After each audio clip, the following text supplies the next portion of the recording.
This is the EnT podcast, conversations about education, technology, and culture, with Dr. Doug Reed and Dr. Matt Stranick. Thank you for joining us.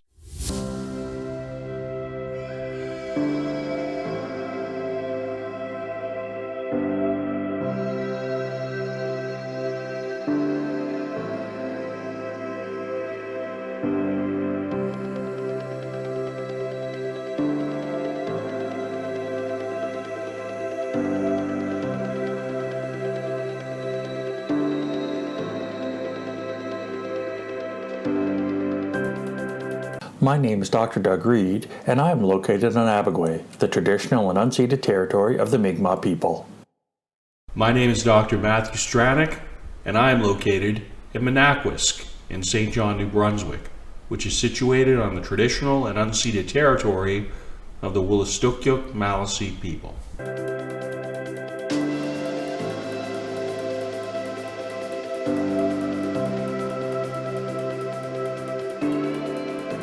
Hey everybody, welcome to the latest EnT. Here is the inestimable, and I'll argue with anybody who tries to take on that qualification, Dr. Doug Reed, myself, Matt Stranick, and we are here on a Sunday morning, not that you'd know, although we're doing a different episode than what the prompt was. We decided just now to scupper what we were going to do today. So the AI background actually is more associated with what we were going to do. But given that it's Sunday morning and that there are animals in my kitchen drinking beer, I'm going to have a toast to these animals myself, even though it's not even, it's noon somewhere, I think, over in Asia at this point. So, what the hiddly hey, neighborino, and any neighborinos who are checking it in. A maritime kitchen Sunday morning pre-noon beer party with the AI animals. I think that's the best summary I could probably give to what my life felt like this week, if I'm being honest. So Doug, how are things with you in your neck of the Maritimes? I got a new internet connection. So I am ecstatic. Maybe we're going to have fewer technical malfeasance here. You already sound clearer, dude, the audio track, now that you mention it. Yeah, part of getting the new internet is part of the clear communication and education topic that I want to discuss. When I looked at my bill, it was ultra high speed, super fast, or whatever. That was the title of what I was paying for every month. And then I did some searches. You know, you can do your speeds, you can do your speed tests and all that. And it was like, I'm ended up on the phone with customer support, and they're like, oh, you're getting 7.7 megabytes per second? Oh, wow, that's the super fast one. And I'm like, 20 years ago, that was super fast. And your company is offering me a fiber-based solution that's 1,000 megabytes a second, right? So, that's a whole different thing. It's like, and that costs half of what I'm paying for this 7. Well, yeah, but we don't look at it that way. It's like, I don't care how you look at it. I don't care. I'll tell you how I look at it. So anyway, I have a new. I don't need your stinking legacy solution. I need contemporary fiber. Dang it. Yes, and some new company is making money from me now. And my old company isn't making money from me because you stuck it to me. Such is the nature of financial transactions and whatnot, but all the better for having, I'll tell you, that last episode that we carried out a couple weeks ago with the multiple endings, I'm glad we had the chance to try that format. I don't know as such that I'd want to do it every episode or anything, but it makes my heart feel good knowing that we're educators, because like, okay, how do we sort this out? Let's try this. Well, and if we really had wanted to, throw it into H5P, could have done the, okay, now which of these two would you rather watch first, right? You can put like a little hot spot on the frame and go to hear Doug's first instead of Matt's, you could, it wouldn't take much using those interactions. So all the better for next time, but more to the point, congrats on not having that fuzzy kind of laggy kind of burr on your voice. I'm already noticing here, pal.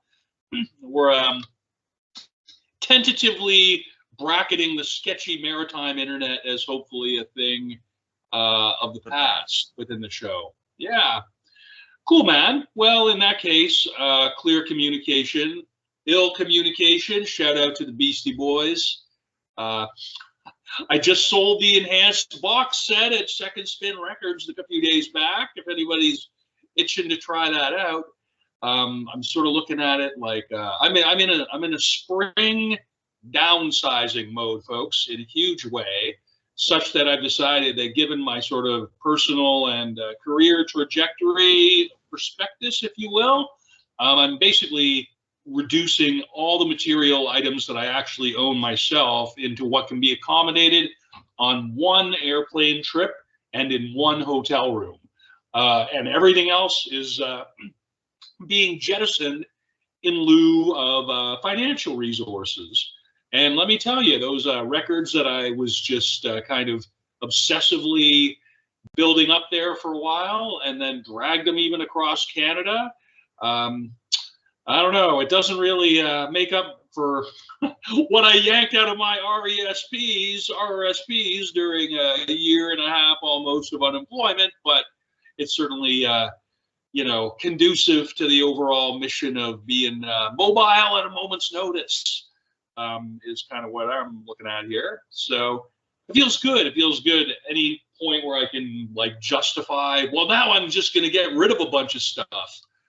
Because I like I have to keep the 200 records that I actually would have a challenge, getting rid of because I've just gone to such effort to even get them in the first place, right? It's like, prioritizing, making choices which affect the way forward with the basis of the whole record collection.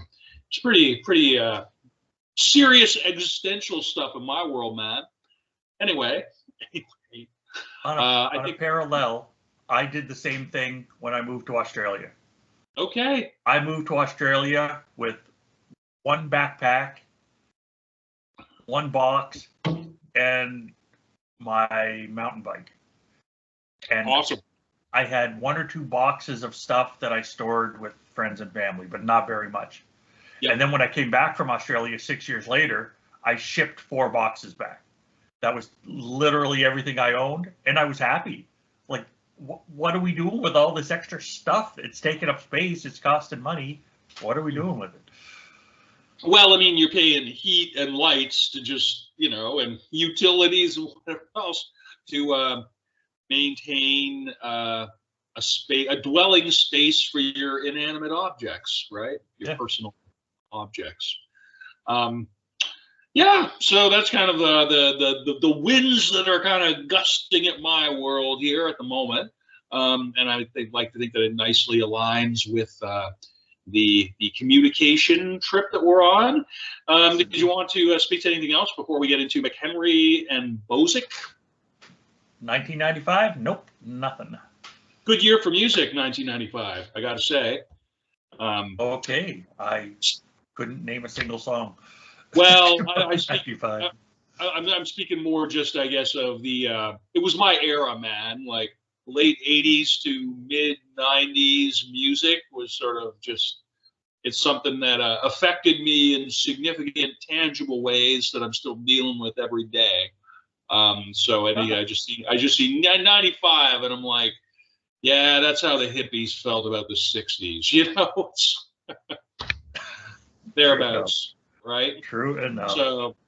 So we are going back a ways. We are going back 30 years for this one. So what compelled you about that? What made it interesting for you? I wanted the history piece. I wanted the piece that said, this isn't new. Okay. This has been going on since we've had like online distance education. And the key component of it is the teacher must encourage it. If interaction is going to happen, the teacher has to be at the center. And it's like the COI stuff that came out a couple of years after that, right? Here's the teacher presence portion. Without the teacher presence, forget it. You've got something, but it's not the learning. You have a bag of educational content and some probably very confused, agitated students. I'll tell you, it puts me in the mind of at one point, and this isn't like a story that I'm necessarily proud of, but I think other people may, it may land with some people.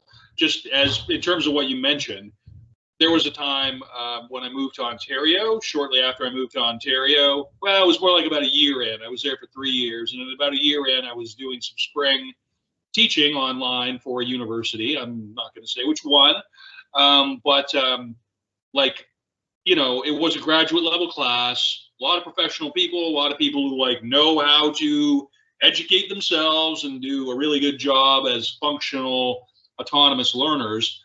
And I was doing quite a bit of teaching. I had some other things going on. I've alluded to this before. I haven't always been the best. I tend to kind of, at a certain point in my career, earlier on, I tended to take on a lot of stuff, just thinking I could sort of power my way through it.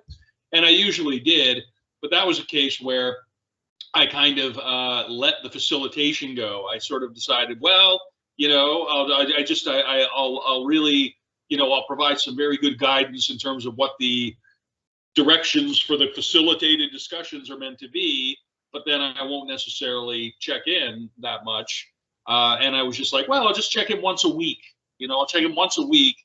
And that was conducive to me kind of I'll clear the decks, I'll work on this other stuff, and then man, by the end of the second week, they hated me. There was mutiny being threatened, and probably it factors into when my limited term appointment with the institution in question ended. They're just yeah, well, we might find somebody else for this.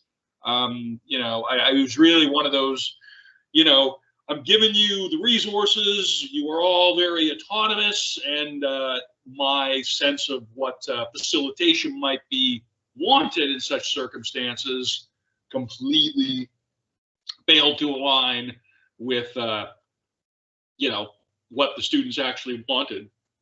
So speaking to a community of inquiry where teaching presence is either, I wouldn't say it was lacking, not at all, but it was completely out of sync with a cohort of students online. And in the case of online, especially, what I've come to realize now, because we're talking now at this point something that was almost 10 years ago, so it's a ways back at this point. I can look at it as something that I learned.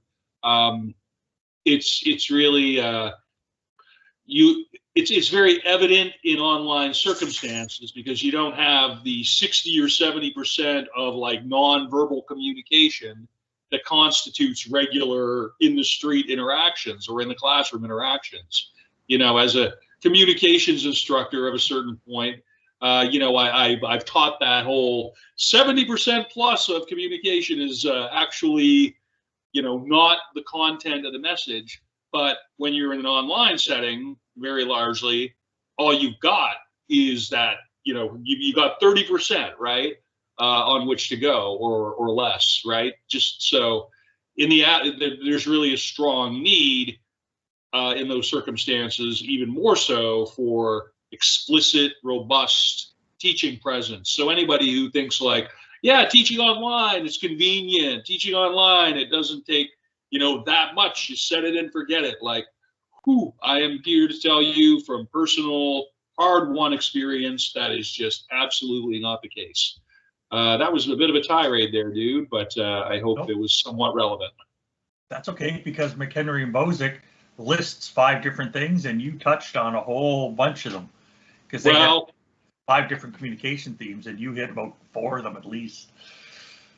I'm happy to lean into past failure in as much as I view failure very much as a dynamic, forward-looking element, which is sort of something that isn't always, it doesn't necessarily match the popular view of that concept. But I think on this show, we've sort of given failure of sorts a pretty, like, it's okay, we think better of you than is the popular opinion, right? So.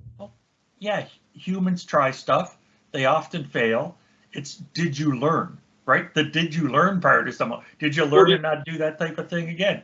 Or did you just sit there like a bump and like not do anything, not take any risks, and just sort of vegetate your way towards the end, which is a legit option for sure. Lots of people choose it, but that ain't us. That ain't this podcast, folks. I think my battered up animal friends here might agree. Anywho, McHenry and Bozick also talks about encouraging student interaction, encouraging the use of technology, perceptions of students, especially the non-traditional students. Yes. Or people coming back to it. There are just some problems with distance education. There's some expectations and problems with technology. We both have terminal degrees, and we still have problems with technology. Terminal as in like, there's nowhere further to go, friend. I'm at the end of my rope with this network. At the end of my rope with this network. Anywho. Yeah, that sort of thing. But all of those contribute to themes in communication. And It was legitimate 29 years ago. That is still the case today. Right? I just think anybody who is committed to self-improvement and like trying in a general way to do the best that they can for themselves as well as the people around them. I mean, if that's your underlying thought and intention going forward, then education is going to be a good fit for you as a possible career. If it's something where you're sort of looking to build systems through which you can sort of have streams of income coming into you through past activities and sort of set into, just, autopilot or whatever, let Elon Musk with his driving vehicle do the thing for you. You're probably not going to do well as an educator. You're probably in for some hard lessons in that regard. When the self-driving car drives into a pole. Thank you, friend. I appreciate the fact that I've been saying quite a bit here in this segment. I will. It's great. The interface that comes up with that. Skype has this really well done thing now where it doesn't even show up in a chat bubble on the side. It literally occupies my screen when you do that. It flashes up the image of me like in front of me where I'm seeing myself and my animal chums. Like in big bold letters, like whoop, a few knows. Thank you, Doug. Because that saves me, if I can correct that behavior now, that saves me 2 to 3 minutes of Camtasia editing. So appreciate the shouting out there and opportunity to correct before we have a technical issue. And that ties in with communication and education and clear communication. Rather than me interrupting, I can send you that little message. And if you didn't want to talk about it, cool, you wouldn't talk about it. You'd just see the message. Like it flashed right in front of me. Just, boink, instant, like almost as a function of the algorithm. If I could get an AI trained in Skype to, dear Skype, every time I have this verbal pattern consisting of these words or indicators within this sort of time, instantaneously edit it out. In situ AI editing media suite is what I would be interested in if such thing existed. It probably already does exist. Someplace. Probably. Okay, so that was very fascinating, McHenry and Bozick. Was there anything else you wanted to speak to before we move to Hines and Proctor? No, that was all that I had. Swell. How about your friend? What's your friend's name? This is Lulu. Lulu. The attention Lulu seeker. got anything else? I assume she wants to add to that. Oh, she is gonna bark at some point, but I don't. Hopefully not right now. Well, from my animal friends to yours, cheers, Lulu. Okay, so Hines and Proctor in 2006 talked about unguided communication in education and how it can lead to some undesirable effects. And just the way they phrase it, it's unguided communication. It's the instructors, is the instructor there? Is there an instructor, or is all this supposed to be self-directed? Why the design is so important.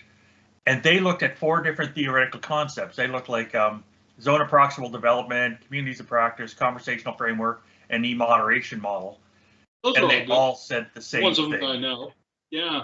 Yeah, they all said the same thing. It's, you can't just throw people in. They're going to communicate. It's like that old game of telephone, you know, when you whisper in the person's ear and that person whispers into the next one, and what's the message by the end? And all it takes is one ding dong in the middle to really muck it up and just come up with something new. Or somebody who has spent a great deal of time with headphones on, listening to music at high volumes at a very early age. Like, Matt, use your indoor voice. This is my indoor voice. Exactly. But so basically, Hines and Proctor, this is what, 18 years ago now, are saying you don't want unguided communication because of the undesirable effects. There might be some positive effects. They weren't really talking about that. They were looking at the undesirable effects, because a lot of people don't talk about the positives. And I hate the social constructivists. It's like, oh yeah, it's this learner's responsibility, you do it. It's like, give me a break, man. I can go buy the textbook and read it. That's not the point of this class. The point is you help me learn. You help build a structure where I can learn. That's my bias. That's why I'm paying tuition, or that's why I'm spending my time doing this. That was only to the extent that back in the day when I was looking at MOOCs quite a lot, the so-called, I don't even know if this term really applies anymore, but the so-called connectivist courses, the CMOOCs, so-called, right? The ones formatted originally by George Siemens and Stephen Downes primarily, but also other folks who were involved. And the notion of social construction publicly on the open web of certain kinds of knowledge sounds great in theory, but what tended to happen, at least from my observance of it, is that what you tended to get were people, they tended largely to be those courses about education themselves. So it was very sort of inward looking. So you have people who are kind of already practitioners probably, or working closely with practitioners in some kind of educational sphere. And then further to that, there's just you bring the resource, you build something, you share it, the community is the curriculum kind of deal. It's sort of what you said, it's something that didn't grab significant popular appeal because of the undirectedness of it, basically.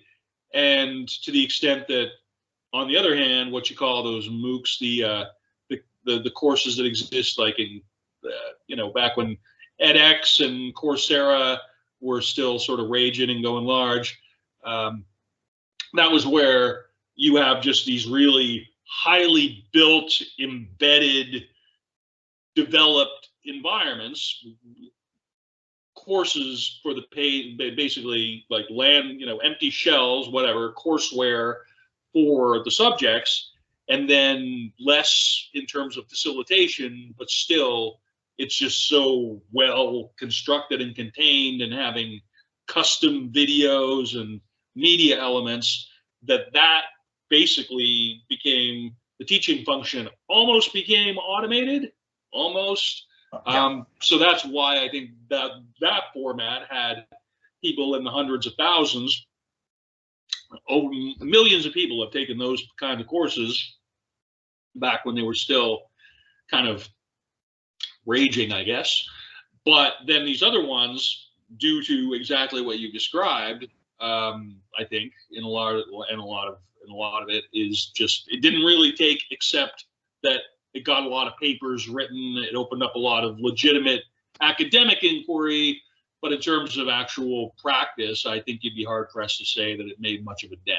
So, yeah, from the MOOC perspective, which nobody asked for, but I did my degree in it, so dang it, I'm going to get terminal about it given the opportunity. Now, what's cool about your comments is the on purpose part. To do the design and to do that with deep thought and figure out how are we going to lay out the learning and all that, that's on purpose. There was people that know how to do that. They put their time into it. They made it happen in a way that the connectiveness thing kind of shriveled up and died. Because it's just, it was there and it was interesting, but deeper thought had gone into other things. And it's like, no, you're just trying to twist this around, gave it a new label. And that already existed someplace else. That's my take on it. Like, I only ever met George once, George Siemens, and he was just lovely to me. It was great. And I never met Stephen Downes, so. Stephen Downes has a pretty prodigious level of output on like his various websites. So my only, I agree with the substance of your points, pal. But the only thing I would say is maybe in as much as shriveled up and died, maybe I think the appropriate term is it's sort of as a conceptual thing, it accomplished what it needed to and now exists as elsewhere within the limbic system of the body. It's not something you get regular use out of. It's sort of dispersed within the body proper of education. Wherein practice will manifest in other areas.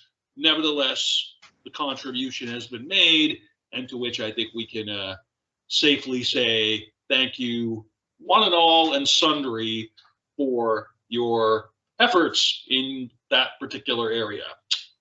Yeah, you said it far more nicely than what I did. I wasn't trying to be disparaging. It's like, I'm the junior member of this enterprise, so I still have to earn my stripes. So hence the diplomacy-ish, duplicitous-ish kind of speaking here. Yes, and anyway, my lack of social skills, I didn't even realize I was slamming them. That was not my intent at all. This is the to the point part.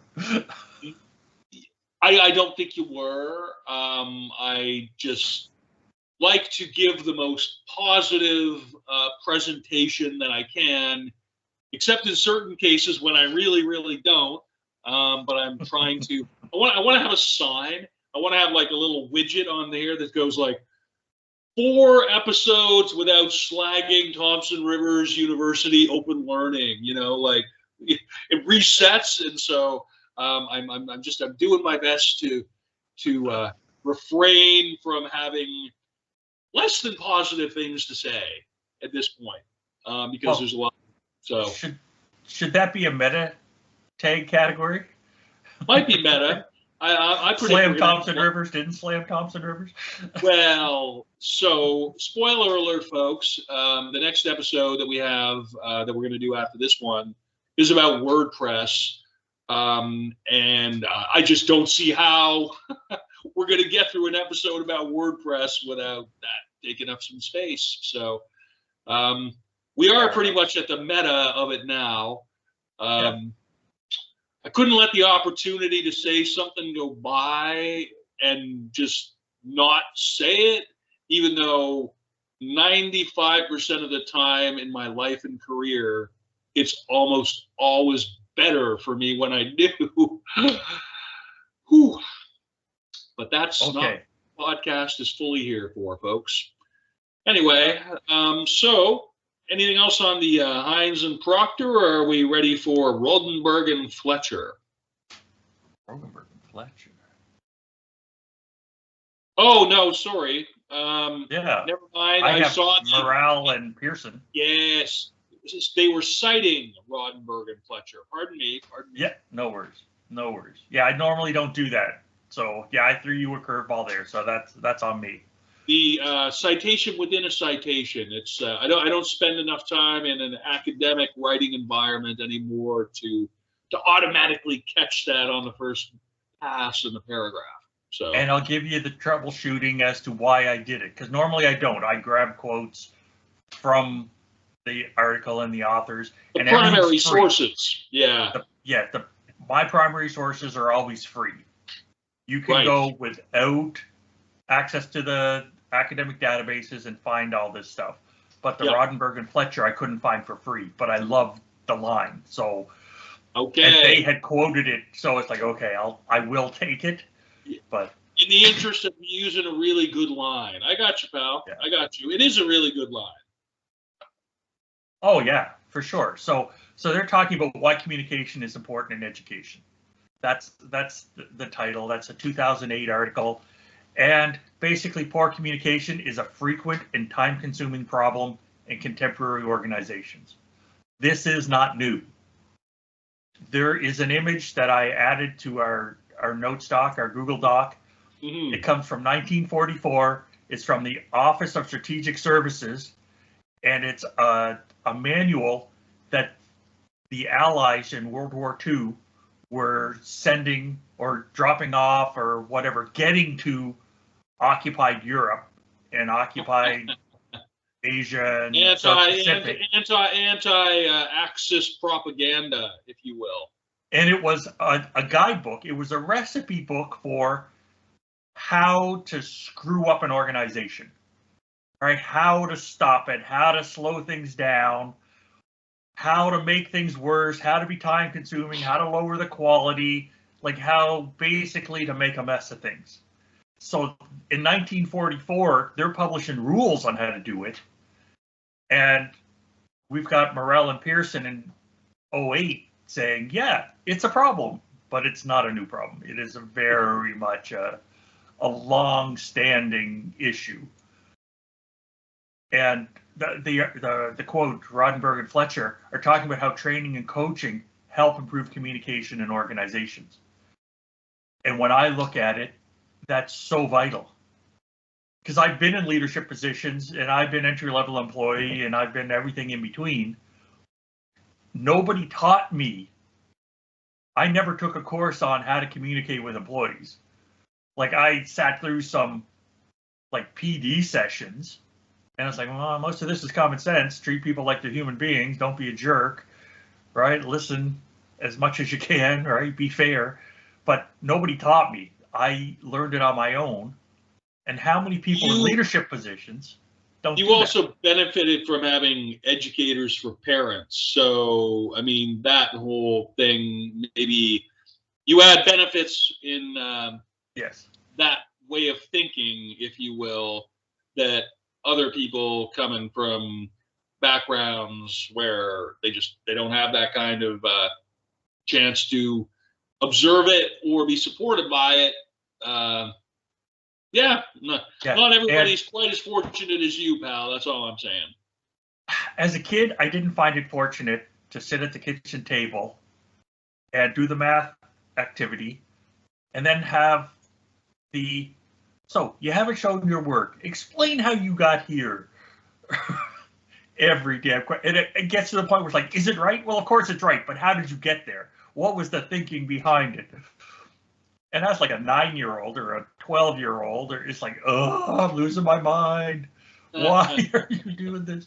And to make it worse, when I got into grade 10, the province had just implemented a new math curriculum in grade 10. And both my parents were math teachers. So everybody was grappling with, how are we going to do this? Because it was one of those big shifts. Like in the 70s, it was all the memorizing and do the basic math facts. And then in the 90s, in the 80s, it became more of a, let's think about it. Like just the way math shifted to. And so I would come home, we'd sit at the kitchen table. It's like, so how did your teacher do this? How how did he teach that lesson? What was he looking at? And it's like, I'm We're getting 13, I'm 14, whatever I was. It was like, oh, you're killing me. You couldn't get away from it at school, and you couldn't get away from it at home. That's significant. But it helped me learn how to analyze. It helped me understand that line of questioning to get to the answers, right? So that part was good, right? But I didn't realize it at the time. That's what I would say. Yeah, that's what it seems like when I would envision your path going into this stuff, right? Yeah. Some of these items here. I'm just looking at this visual now. This is like, don't order new working materials until your current stocks have been virtually exhausted, so the slightest delay in filling your order will mean a shutdown.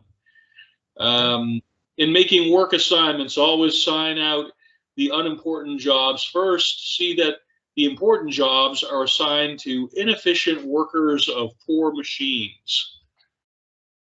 Awesome.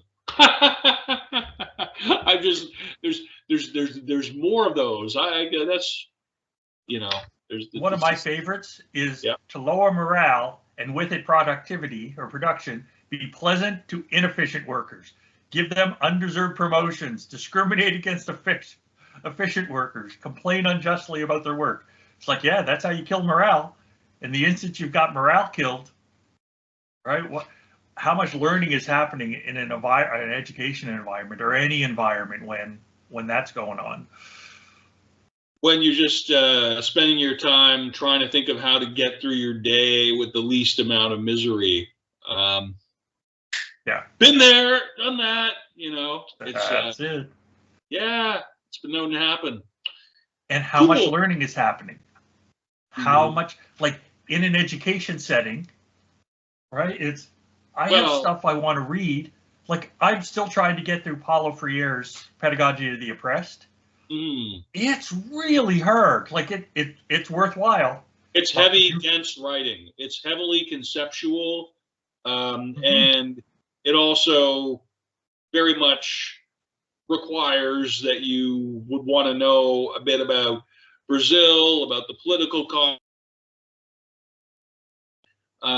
It would be a worthwhile endeavor to kind of have I don't know, I guess that's what Wikipedia is for, but almost like a Coles and Oates version of it that you read beforehand or something.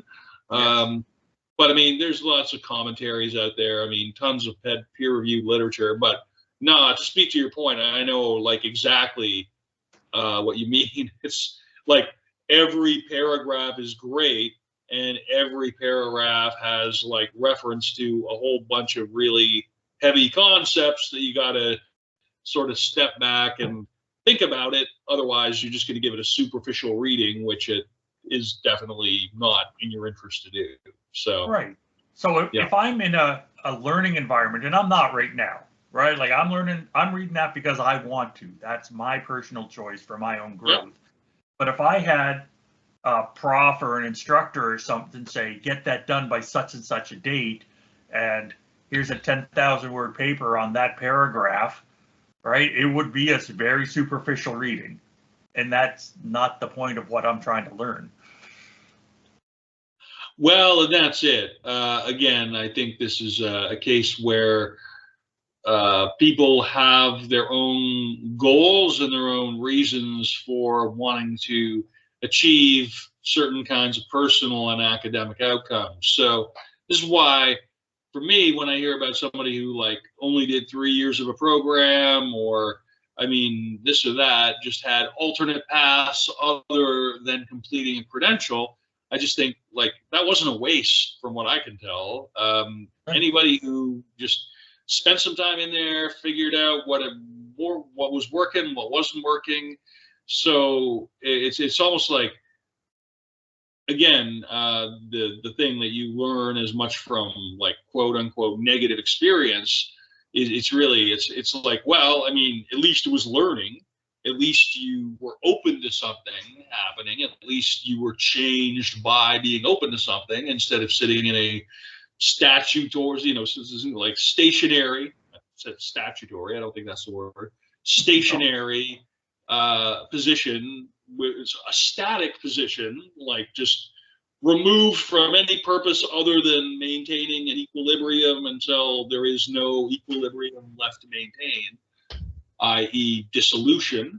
It's sort of, for anybody who actually wants to engage in a kind of thoughtful, lived kind of way, I mean, you take the good, you take the bad, you take them both, and there you have the facts of life. 80s TV show. You remember that one? Oh, I do. I do. I didn't know that. I didn't remember the song. You take the good, you take the bad, you take and they're animal friends. No, they're they got their beverages to their lips. Those of them that have lips. So this Burrell and Pearson 08 article. Yes. Like they do focus on the training and coaching. It's the first time I do anything, I know it can get better. I've never stepped out of the gate and been great at stuff. And with teaching, it was so nice because semester ends or the year ends, and then you get a whole new crew of people, and you get to learn from all those mistakes and set it up differently, design it differently, figure out all these things a different way. Yeah. But where's the coaching in most of these settings, right? How much coaching have you ever had on the job? Or is it here, go do it, or we hired you to do that, you figure that out? I would say I've actually, I think, benefited pretty well from having supportive colleagues, certainly at College of North Atlantic, the whole way through there. I mean, anytime I wanted to sit down with somebody and figure something out, that support was definitely there. And that was a really great way to start the major part of my career with that kind of experience. I would also say in subsequent roles, sometimes like I guess the obvious instance is like, no, not a TRU, but within my own component of it. But actually, it's like, no, actually, that's why I spent so much time going to Celt workshops, the teaching unit there, right? I mean, that was just like, well, I mean, I'm not getting much traction from this group around me necessarily in my immediate cohort. So, it's like water to the sea. You're going to go where the momentum is for you. And so, like, again, teaching centers, folks, it's been a while since we've done a shout out to the teaching and learning centers, but given the opportunity in post-secondary and have teaching and learning units in your institutions, just drop by this week. Just say, hey, in to see what they got. Check out their programs. Go to a workshop. Do something. Because if you are sort of not sure even what you should be focusing on, the resources and personnel there are usually such that they'll be very happy to work with you in practical, actionable ways.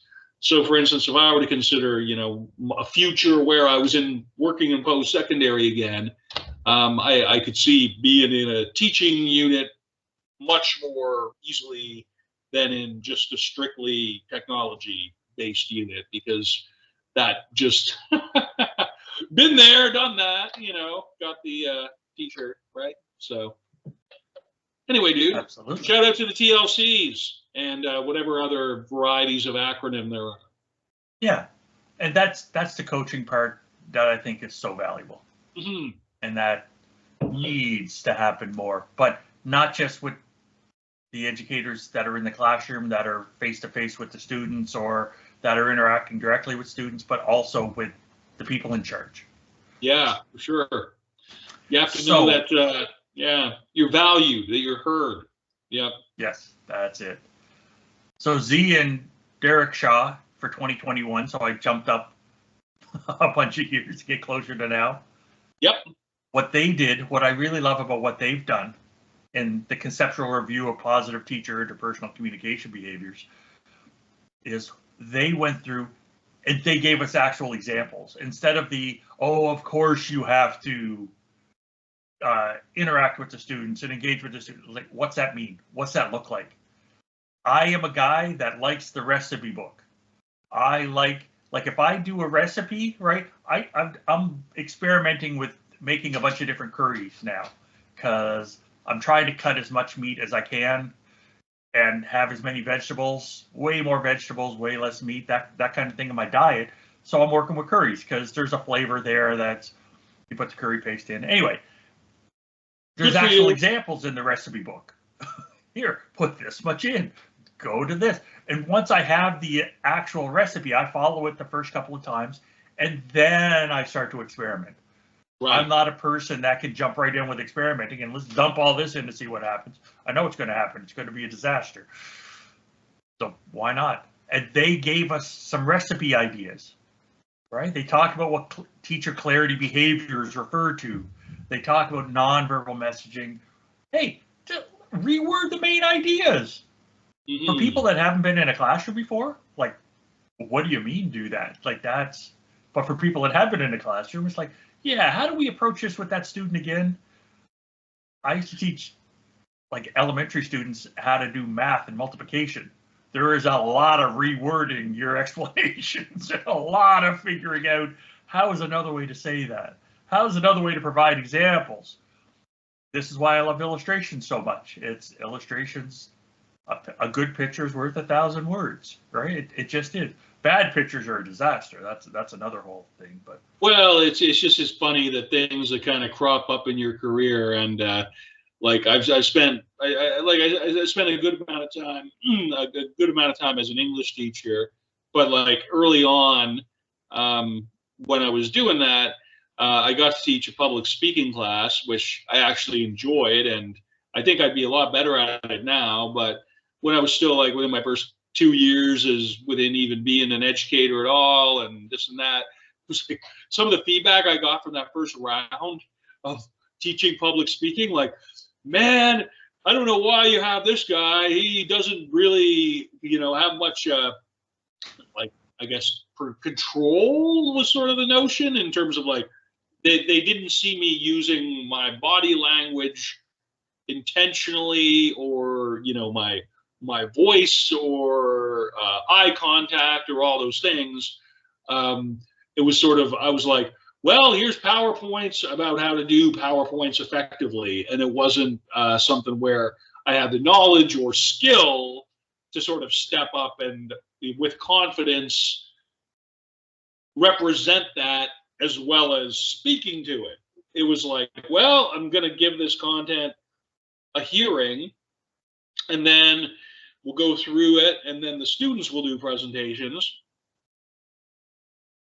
to have the experience of evaluating myself beforehand by the criteria that I was evaluating the students, which may have been a valuable experience. So I think everything that you're pointing that's in the article that you brought here, the Z and direction, I just think are good examples of good practices, really. So that we all want to go for.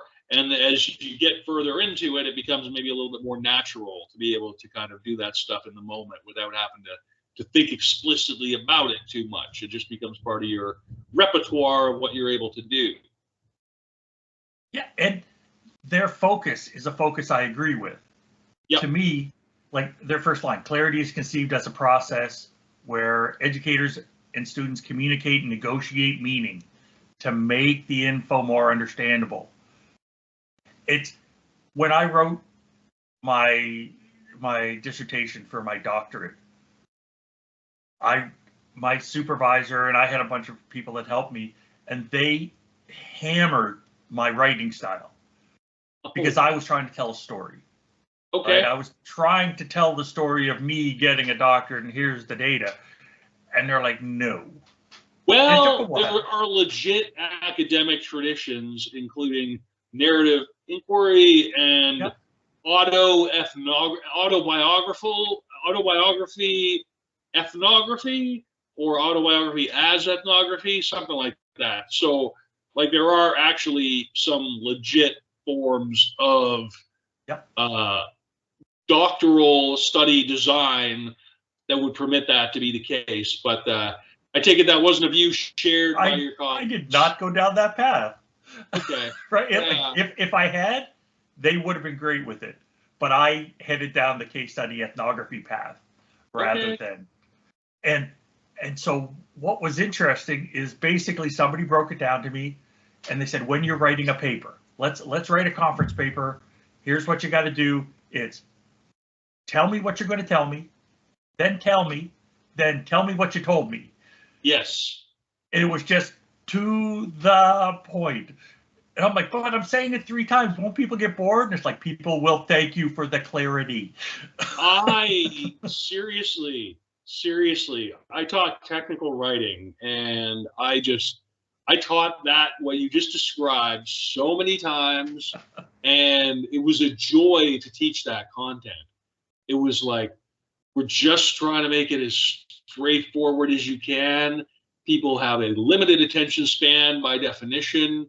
Some people struggle even with literacy as a thing, to the extent that some of us, like me, struggle with numeracy.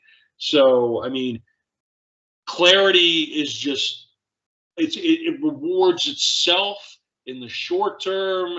It rewards in the long term. Like, just what a wonderful thing to be able to bring to writing. It's certainly something that I continue to want to do better. So another component of that lesson, when it clicked in, that became a cheat code for me in my head. That affected how I read. Once I realized how people were writing, what that style was. So then I read the abstract, I read the intro, I read the conclusion and discussion. And the middle part's kind of overrated. The middle part, academic articles, yeah. Most of those details I didn't need. Yeah, I read intentionally. That's the only way you get through it. You have to be mercenary about it. You have to have your priorities. You have to know precisely what you're after relative to the thing that you're hoping to write, basically, upon reading it. Honestly, you do have to be mercenary about it. So I think that's something that we all, those of us who go through the terminal degree route, will discover at some point or other on the way, for sure. But it was a cheat code because nobody told me that. Like, they told me bits and pieces, but nobody was blunt with the speaking part so that I could use the listening part of my brain to get to that. Right. That was just one of those things. So that's why I like to say it out loud to people, because there's just 4 components, right? It's speaking, listening,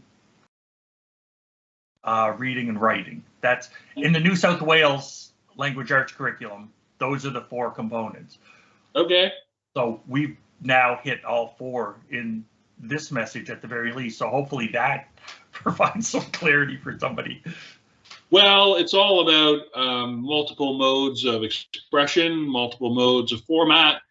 So again, to speak to the notion of WordPress, to preview that a little bit, I think one of the things that we've been pretty consistent about the show is that between the video recording, the audio recording, between the pretty substantive show notes that we do, and just everything else, links to other resources, I think honestly, like, you don't even, you could go to the WordPress and like not even necessarily listen to the whole episode to be able to get something out of it, because, for instance, they're going to see Doug's compiled references, they're going to see whatever stuff I might add to it. So I'm just happy to think that people may be checking this out in whatever purpose they want and in whatever way that they want, and be able to find something that's hopefully going to give them something to think about. So that's me on the winding down here path, pal. Do we have any more we want to speak to before we get into the images and whatnot? No, I just want to compliment you on the clarity of your messaging, because we're on the same path, thankfully. We wouldn't have made it 50 odd episodes if we weren't on the same path. So it's one of those things where sometimes I do need a week off, but by and large, doing this 3 times a month or whatever is something that's it's given me not just an avenue for sort of professional and creative kind of expression and engagement, if you will, but it's just really become something that I value the process of it kind of in and of itself. And that's just, it's kind of a cool thing to be able to say going on 2 full years later, right? So. Mm-hmm. Oh, yeah. Cool, man. So we got a Ned Flanders here. The beatnik Ned. No, it's Ned Flanders' dad. Ned Flanders' parents were beatniks. Oh my God, such a rad picture. Why don't you tell us about that one, bud? It's okay. So this comes from an episode of The Simpsons, the TV show, and it's about how Ned Flanders was raised, and that's why he does all the flippity floppity rhymey language, and he's like uber square nerd kid. And they had a flashback episode for why he does that, right? Because he had been given no boundaries growing up, and this is just a little caption of his parents saying at a counselor, "We've tried nothing, and we're all out of ideas." And how often in education settings, in institutional settings, you get to a meeting and it's like the reason the meeting didn't work, the reason the meeting is happening is because you've tried nothing and it didn't work. And now we're here because you tried nothing. You had plenty of opportunity to change something up. It's like when a student doesn't come to class for 3 weeks. It's like, what can I do to improve my grade? They're like, invent a time machine, go back in time and try a different process. Right? The process is come to class. That's the point. Read the articles, engage with the learning management system stuff, whatever it happens to be. Back when I was still permitted to do tutoring for the Thompson Rivers Writing Center, before I was blocked by the institution from that function, I had some very good times for 3 years, actually, voluntarily doing that activity. And as well as working in a writing center professionally for 2 years within my time at the university, or the college in North Atlantic, earlier in the career. So between all that, what I found pretty often was what I would be telling students is that writing isn't even the challenging part. It's managing your time about writing. It's about like just giving yourself the time to have a bad first draft and then get through it and whatever. And I'm also, by the same token, the last person who should be giving that advice, only because I just in perpetuity I do, I think, rightly have significant confidence in my ability to perform under those functions or under those circumstances, but it's so not ideal. So for less experienced writers, for people who are coming to a writing center for help, that's kind of my starting point a lot. Like, come to the writing center a week before or 3 days before a deadline, not the day before it's due, unless you only want a superficial for language or grammar or whatnot. But if you have substantive issues, you will not be able to solve it right before, ever, almost. So time management, that's something that we can all, I think, do a little bit better. And I think that's a very huge component of a good writing process. Absolutely.